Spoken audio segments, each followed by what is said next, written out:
12वां खिलाड़ी विद फयाज़ वलाना।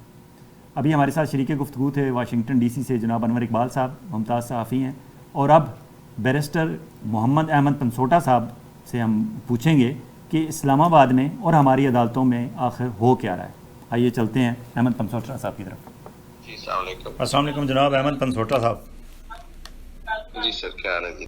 पहले तो ये है कि ये केस क्या है इमरान खान का जो इस वक्त मुख्तसरन बता दें हमारी ऑडियंस के लिए कि ये इसमें क्या वाकई कोई जान है या सिर्फ उसे स्क्रू करने के लिए ये किया गया है? बेसिकली तो नेशनल अकाउंटेबिलिटी ब्यूरो का एक केस बनाया है कि अलकादर ट्रस्ट जो है उसको बनाया गया और उसके थ्रू जो पैसे बाहर से पाकिस्तान में and then later Supreme Court में एडजस्ट कर दिया गया उनको। अपेरेंटली वो आई थिंक मलिक रियाज साहब वाली जो मामला है उसमें, एंड इन डूइंग सो इस ट्रस्ट की जो ट्रस्टीज हैं वो खुद और उनकी वाइफ है।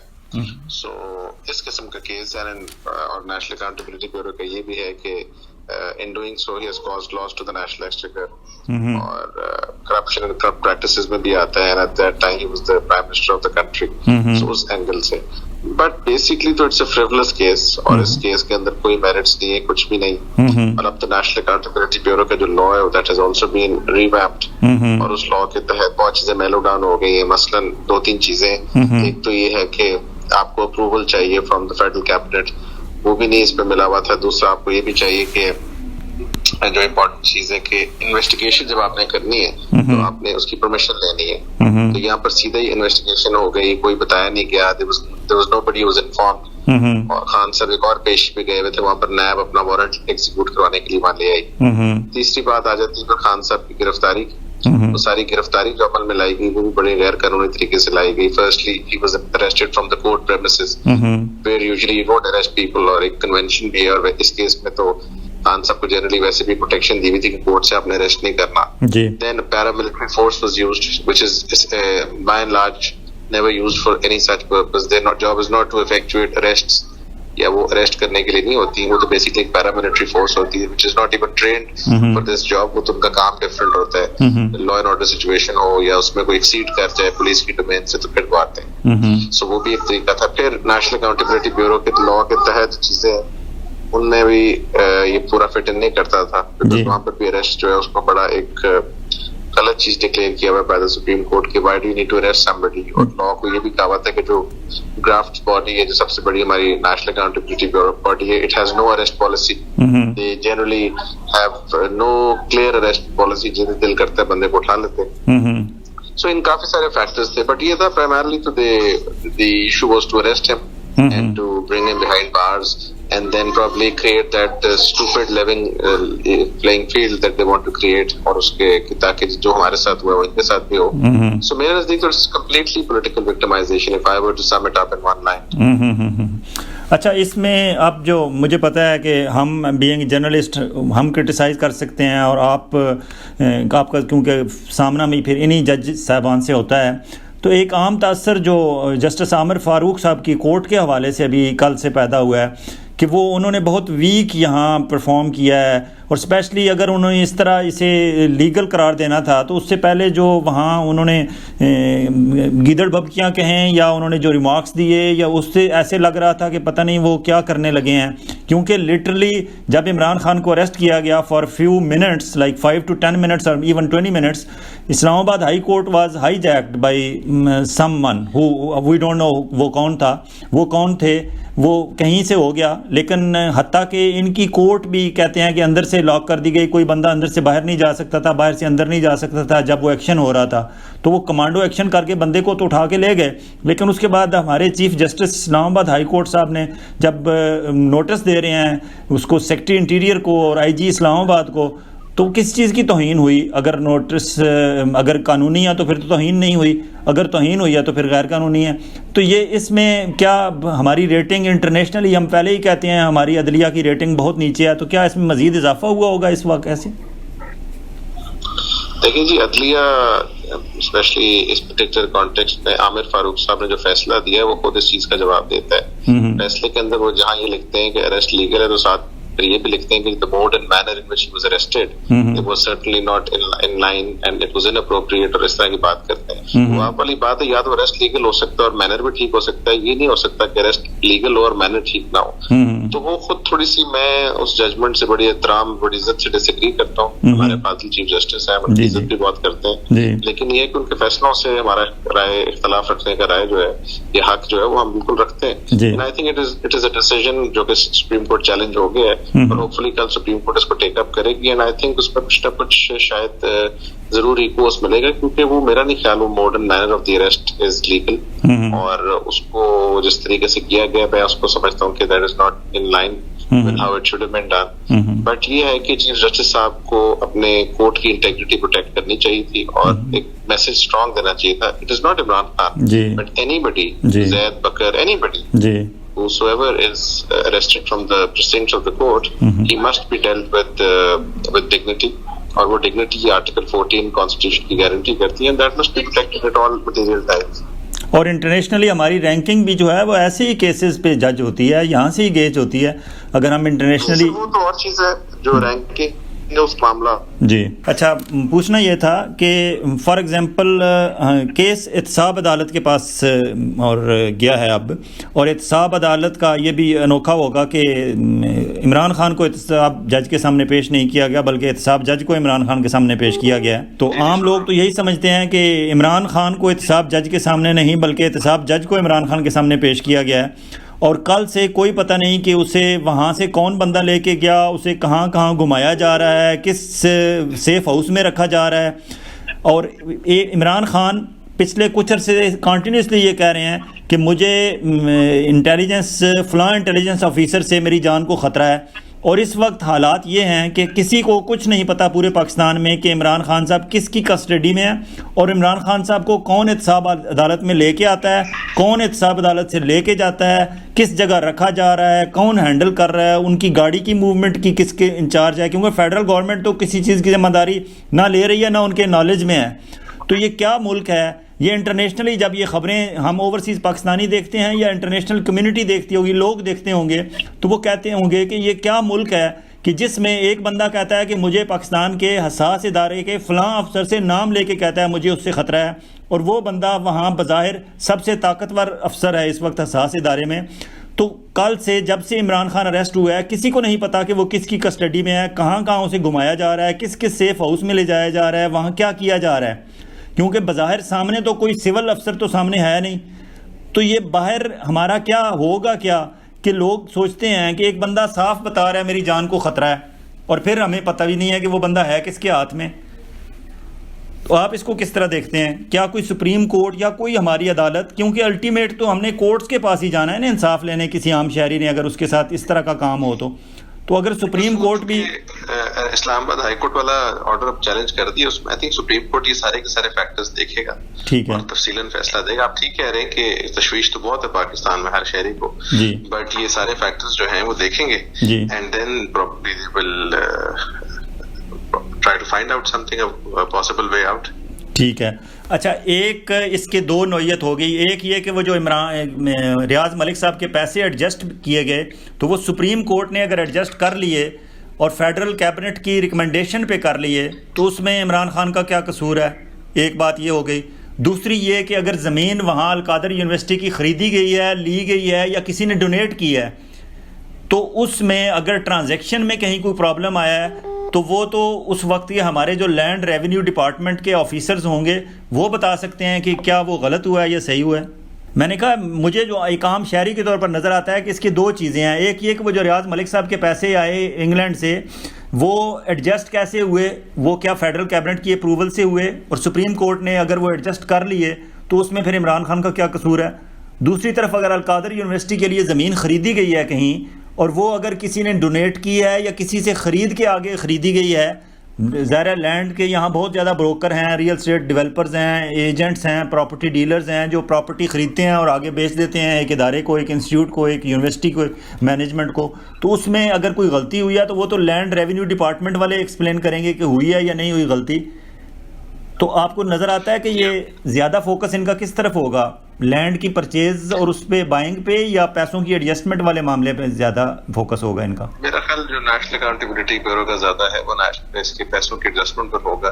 ठीक है, बिकॉज वो समझते हैं कि ये अनमैंडेटेड है। दूसरा वो एक ऐसा इशू है जिसमें सुप्रीम कोर्ट को भी ओपन किया जा सकता है। ठीक है, और सुप्रीम कोर्ट से जितनी उनकी आजकल मोहब्बत है वो आप समझते ही हैं। जी जी, मेरा ख्याल वो ज्यादा ऑप्शन नंबर 1 पे ज्यादा एम्फसाइज करेंगे, उस पे ज़्यादा जाएंगे। एक आम तासर यह है अहमद पनसोटरा साहब कि हमारी जो अदालतें हैं वो डर डर के फैसले देती हैं। क्या ये ऐसा दुरुस्त है? ये हमारी अदालतों के बारे में, चाहे हमारी सुप्रीम कोर्ट ऑफ पाकिस्तान हो या हमारी हाई कोर्ट हो चारों सूबों की, या हमारी लोअर जुडिशरी हो, क्या वाकई वो डर डर के फैसले देती हैं?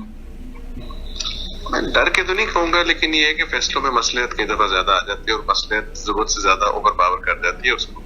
और काफी सारे फैसले ऐसे हैं जिनको कानून और आइन के मुताबिक करने के बजाय जो नेसेसिटी है या मसलियत है उस पर ज्यादा बेस किया जाता है, जिनका फिर लॉन्गर रन नुकसान। ठीक है, अभी पीटीआई के लीडरान्स की धड़ाधड़ गिरफ्तारियां हो रही हैं, तो क्या ये नक्शे अमन के ख़तरे के उसके पेश नज़र हो रही हैं, या उनको सिर्फ जस्ट पकड़ लो और बाद में सोचो कि इनके खिलाफ केस क्या क्या करना है, ऐसी सूरत है कोई? देखिए, इस टाइम तक सिचुएशन ये है कि जो एक इम्पोर्टेंट चीज देखने वाली वो ये है कि ऑफ कोर्स खान साहब की गिरफ्तारी बहुत बड़ी ज्यादती थी और बड़ा गलत हुआ जी। लेकिन उसके जवाब में जब प्रोटेस्ट हुए तो प्रोटेस्ट में भी कुछ ऐसी चीजें हुई जिनको कोई भी पीटीआई का बंदा या कोई भी ज़ीशऊर पाकिस्तानी जो है को कंडोन नहीं कर सकता। मसलन जलाओ गिराओ, बिल्डिंग्स, घरों को जलाना, मिलिट्री इंस्टॉलेशंस को जलाना, ये मुनासिब चीज नहीं है, ये ना हमें आईन इजाजत देता है और ना ही इमरान खान साहब का ये काम था अपने वर्कर्स के लिए। ठीक है, मैं पर्सनली समझता हूँ कि उस वजह से काफी तो उसके पेश नजर हो रही है। आज आईएसपीआर का बयान भी बड़ा क्लियर था क्योंकि they feel aggrieved, they feel कि उनकी बिल्डिंग्स को, उनकी इंस्टॉलेशंस को अटैक किया गया, जो कि गलत बात है, सब उसको गलत समझते हैं। एंड आई थिंक उसके पेश नजर ज्यादा गिरफ्तारियां हो रही हैं। बाकी अगर आप देखें तो बाय एंड लार्ज ज्यादा उसके पेश नजर वो ज्यादा कर रहे हैं। ठीक, उसको इन्वेस्टिगेट करना चाहते हैं। अब तो वो जो उधर लाहौर में एक अटैक किया गया है जिना हाउस पर जी, उसकी भी एफआईआर में होगी, उसमें काफी सारे लोग हैं, तो आई थिंक वो फिर प्राइमरीली उसी चीज के लिए रिवॉल्व कर रहा है। ठीक है, अच्छा, ये रेडियो पाकिस्तान पेशावर पे जो हमला हुआ है, रेडियो पाकिस्तान भी हमारा कौमी असासा है, रेडियो पाकिस्तान पे हमला करना या किसी कोर कमांडर के घर पे हमला करना, इसकी कानून में क्या सज़ा है और क्या ये क्या सूरत बनती है, कितना सीरियस केस है ये जी पाकिस्तान पीनल कोड के तहत सरकारी अमलाक को नुकसान पहुंचाने का ऑफेंस है। मुझे उसकी एग्जैक्ट सजा तो नहीं आइडिया देखनी पड़ेगी, लेकिन ये है कि it's a serious offence causing damage, जिसको क्रिमिनल डैमेज बोलते हैं हम। हमारे यूके से लॉ हमने किया जबकि पढ़ा था उसमें भी ऑफेंस था। It's a very serious offence. Plus जब आप एक मॉब की सूरत में जाके अटैक करेंगे तो आपका 7 एंटी टेररिज्म भी लगेगा, क्योंकि आपने एक जो थ्रेट सोसाइटी का जो पीस है उसको अटैक किया, तो ये दोनों साइड से ऑफेंस बनेगा। It's a very serious offence. ठीक है, अच्छा, कुछ लोग हैं जो अटैकर्स हैं, जो वहाँ मॉब की सूरत में गए और वो आम शहरी हैं या पीटीआई के कारकुन हैं, वो तो बाद में पता चलेगा, लेकिन अगर उनमें से 1, 2, 4, 6, 10 जो बंदे पकड़े गए हैं वो कहें कि हमने ये काम फलां पॉलिटिकल पार्टी के सेक्रेटरी जनरल के या प्रेसिडेंट या चेयरमैन या वाइस चेयरमैन के करने पे हमने किया था, तो वो प्रूव कैसे होगा कि ऊपर से इन्हें इंस्ट्रक्शंस मिली थी? देखिए, वो तो कानून अब बड़ा इस वक्त जिद्दत आ गई है उसमें। अगर कोई इंस्ट्रक्शन है तो या तो वो फॉर्मली दी गई होंगी या किसी मीडियम के थ्रू दी गई होंगी। अगर तो फोन है उसको भी देखा जा सकता है, अगर कोई बैठ के किसी जगह पे देखे उसकी भी गवाह मौजूद हो सकते हैं। तो ये तो इतना बड़ा मसला नहीं है अगर वैसी कोई एलिगेशन लगाते हैं कि हमन से कहा गया है। और अगर किसी ने ये काम कहा है कि आप जाके चीजों को तोड़े, बिल्कुल गलत कहा है। ये तो चाहे कोई पाकिस्तान की पॉलिटिकल पार्टी हो, अगर उनका कोई हेड ये मशवरे दे रहा है या कह रहा है तो बिल्कुल गलत है। ये चाहे नोन हो, नाम हो, पीटीआई हो, anybody, I will be the last person to sort of endorse anything of that sort. बिल्कुल ठीक।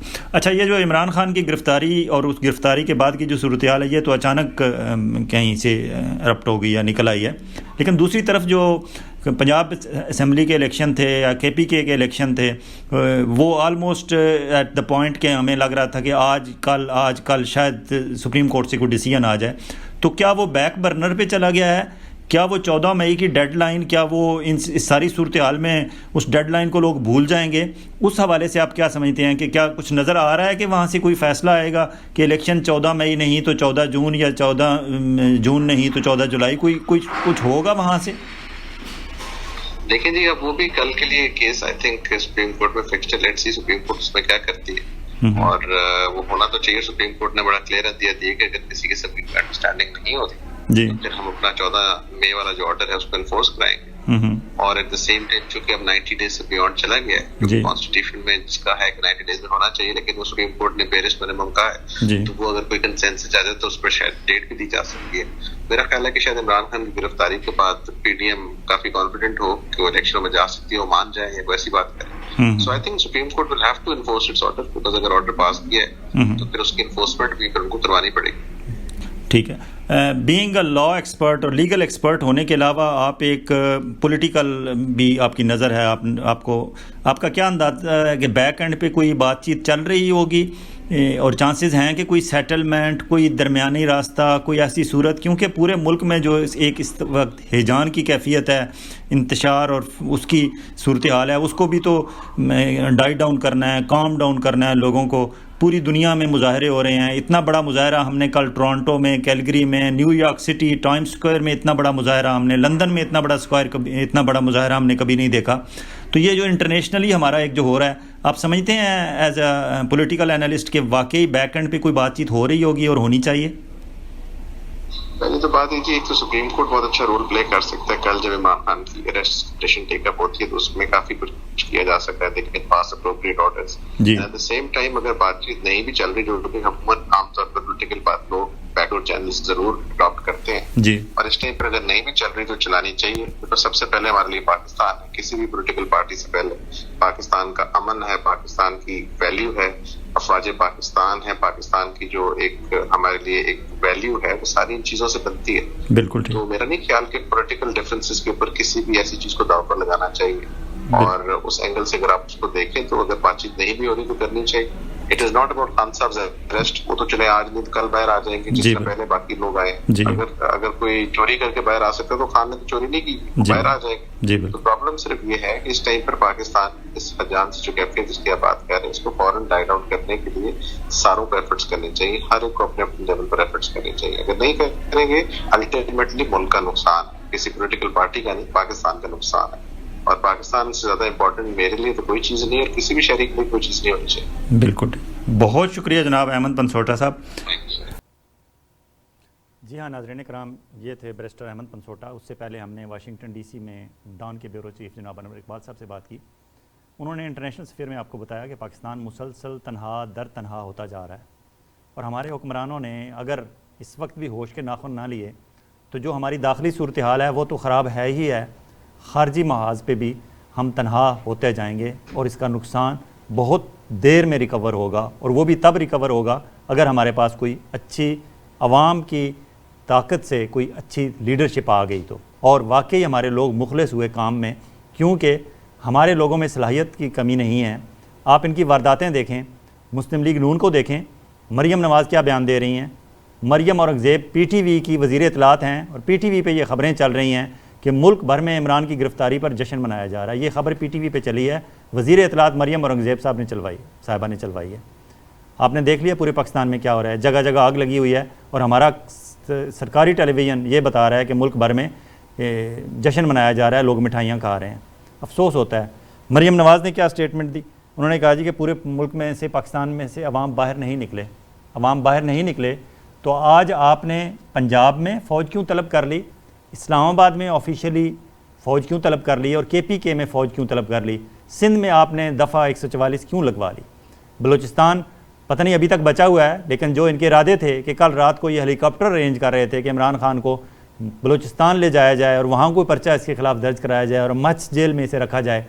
और ये पाकिस्तान बलूचिस्तान के साथ भी ज़्यादती है कि जिस तरह दुनिया में गवांतानामो बे या इस तरह के दूसरे जजीरों का नाम लिया जाता है कि वहाँ किसी को अगर पानीपत या काला पानी सख्त सज़ा देनी हो तो वहाँ ले जाया जाता है उन कैदियों को। तो ये बलूचिस्तान के बारे में ये तासर बनाया जा रहा है कि बलूचिस्तान शायद हमारा मुल्क का एक ऐसा दूर उफ्तादा इलाका है कि जहाँ सिर्फ किसी पे सख्ती करने के लिए भेजा जाता है, अदरवाइज़ बलूचिस्तान में कुछ अच्छा नहीं। हालांकि गवादर की जितनी इस वक्त रिपोर्ट्स आ रही हैं, मेरे ख़्याल में गवादर गेम चेंजर हो सकता है, लेकिन ये गेम चेंजर तब होगा जब हमारे हुक्मरानों को अपनी ज़ाती लड़ाइयों से कुछ फुर्सत मिलेगी।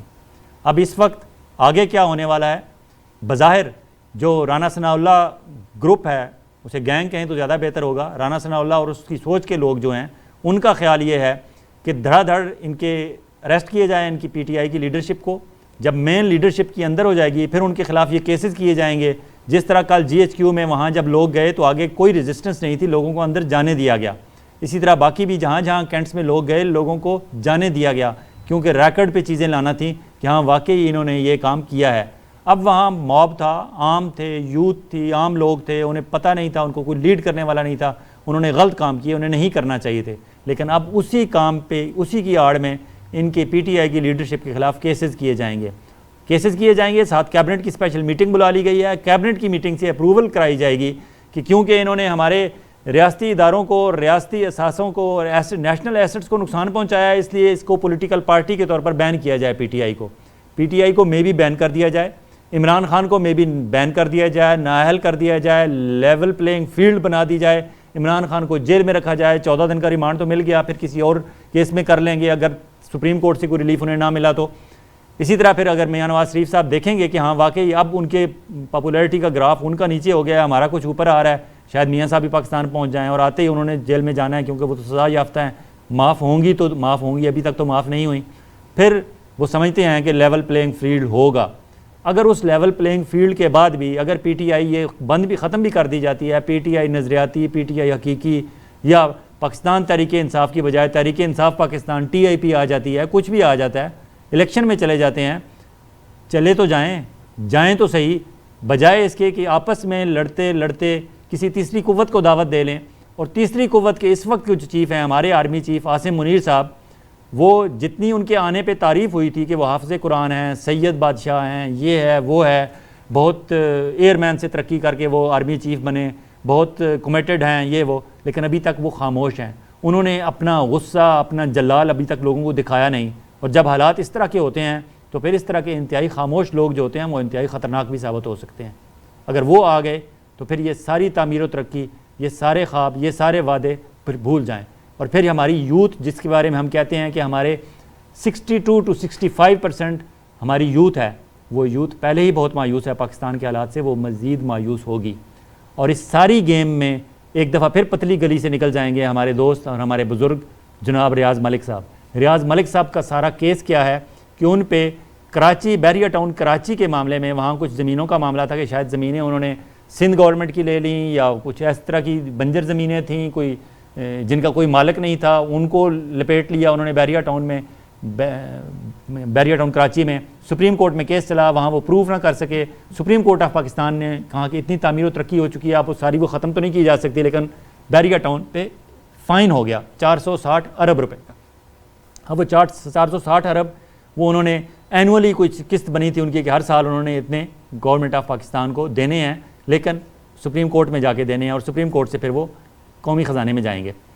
हुआ ये कि जब नेशनल क्राइम एजेंसी जो बरतानिया की है, वहाँ जिस तरह मियाँ साहब ने जाके अपनी प्रॉपर्टीज़ ख़रीदना शुरू कर दी और पाकिस्तान के अमीर लोग धड़ प्रॉपर्टीज़ ख़रीद रहे हैं क्योंकि दुनिया की महंगी तरीन प्रॉपर्टीज़ लंदन में हैं। रियाज़ मलिक साहब ने जाके वहाँ प्रॉपर्टीज़ ख़रीदी और बहुत ज़्यादा ख़रीदी। अचानक नेशनल क्राइम एजेंसी की नज़र पड़ी कि ये पाकिस्तान से लोग आ रहे हैं और ये बंदा बहुत ज़्यादा प्रॉपर्टीज़ ख़रीद रहा है, तो उन्होंने उनसे इन्वेस्टिगेशन शुरू की। इन्वेस्टिगेशन में वो पूछते हैं कि ये पैसे कहाँ से आप लेके आए, किस ज़रिए से लेके आए और आपका इसका सोर्स ऑफ इनकम क्या है। सवालों के जवाब नहीं दे सके तसल्ली बख्श, और आखिर में इन्होंने सेटलमेंट कर ली रियाज़ मलिक साहब ने वहाँ। उन्होंने कहा कि केस मज़ीद आगे ना चलाएँ, मुझे बताएं कि मुझ पर फ़ाइन कितना होता है, कि यहाँ पैसे लाते हुए, प्रॉपर्टीज़ ख़रीदते हुए अगर मैंने डिक्लेयर नहीं की तो मुझसे गलती होगी, लेकिन मुझे बताएं फ़ाइन कितना है। वो फ़ाइन वहाँ से जो रिकवर हुआ उसमें से जो नेशनल क्राइम एजेंसी और UK गवर्नमेंट के और वहाँ की जो अथॉरिटीज़ हैं उनके जितने एक्सपेंस होते हैं वो अपने एक्सपेंस डिडक्ट कर लेते हैं।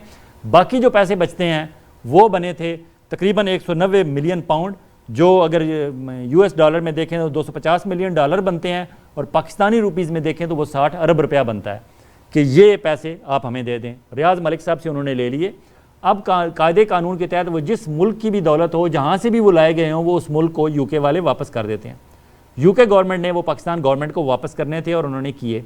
अब वहाँ उस वक्त जो हमारे एहतसाब के करता धरता थे जनाब शहजाद अकबर साहब, बैरिस्टर भी उनके साथ नाम के साथ लगा हुआ है, लेकिन उन्होंने कहीं कुछ ज़ाहिर तो नहीं होने दिया कि वो बैरिस्टर हैं। वाकई उन्होंने तो एक बहुत शॉर्ट टर्म किस्म के इंसान का सबूत दिया कि ना इमरान खान के साथ खड़े हो सके, ना वो एहतसाब का अमल मुकम्मल कर सके, और जो आते हुए पैसे थे वो भी उन्होंने दरमियान में शायद कोई फ़ायदा लिया या नहीं लिया। लेकिन कैसे हो सकता है कि पाकिस्तान जैसे मुल्क में आप एक बिज़नेस टाइकॉन को अरबों रुपए का फ़ायदा पहुंचा रहे हों, तो उसमें से आपने कुछ ना लिया हो। और इसी वजह से अब जब इमरान खान की गवर्नमेंट गई है, उस पर मुश्किल वक्त आया है, तो ये उस्मान बुज़दार जैसे लोग और शहजाद अकबर जैसे लोग कहीं नज़र नहीं आते। और मुझे तो लगता है कि शहजाद अकबर साहब फिर वापस यूके जा चुके हैं, कि उनकी फैमिली तो पहले ही वहाँ थी। ये सिर्फ पाकिस्तान में हनीमून पीरियड के लिए गए थे, दिहाड़ियाँ लगाने गए थे, शायद उन्होंने वहाँ से तकड़ी दिहाड़ी लगा ली होगी।